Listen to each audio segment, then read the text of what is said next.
नमस्कार मित्रांनो, मुख्य परीक्षा, पूर्व परीक्षा या पलीकडे स्पर्धा परीक्षा, सोपं साधं. या परीक्षांमध्ये यशस्वी व्हायचं म्हटलं की आपल्याकडे दोन प्रश्न प्रामुख्याने येतात की सर, ह्या स्पर्धा परीक्षा विषयामध्ये पास होत असताना किंवा पास होण्यासाठी काही नैतिक मूल्य गरजेची असतात का?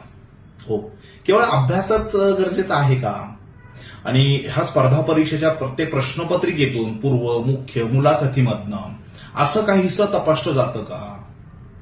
तर आम्ही त्यासाठी अनेक वर्षापासून विद्यार्थ्यांना मार्गदर्शन करत आलो आहोत. ते म्हणजे इथे स्पर्धा परीक्षा म्हटलं की तुम्हाला दोन्ही गोष्टी गरजेच्या आहेत. एक, नैतिकता असणं गरजेचं आहे. म्हणजेच काय, मनुष्य म्हणून जगता यायला हवं. मग मनुष्य म्हणून जगत असताना या ठिकाणी मुख्यत्वे करून एक गोष्ट लक्षात असणं गरजेचं आहे.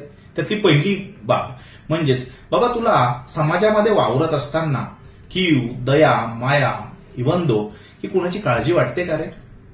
हो, जर तुझ्याकडे ही मानवी संकल्पना असेल, म्हणजे मनुष्य म्हणून जगण्याची वृत्ती असेल, मनोवृत्ती असेल तुझ्याकडे अशी की तुला काळजी वाटते, कीव येते, करुणा वाटते, दया वाटते, सहानुभूती आहे तुला समाजाबद्दल, तुझ्या संपर्कात येणाऱ्यासाठी किंवा तुझ्या समोर असणाऱ्या अडचणीतल्या एखाद्या व्यक्तीसाठी तू वेळीच धावून जातो. हे धावून जात असताना तो तुझ्या वैयक्तिक पर्सनल सगळ्या गोष्टींची काळजी सोडून देतो आणि केवळ पूर्णतः झोकून देतो. हो, ह्या गोष्टी खूप गरजेच्या आहेत. स्पर्धा विश्वामध्ये तुझा एक मनोगुण गरजेचा आहे, मनोवृत्ती या ठिकाणी गरजेची आहे. मग यामध्ये ती पूर्व परीक्षा, मुख्य परीक्षा म्हटलं की परीक्षांच्या माध्यमातून पडताळली नक्कीच जाते.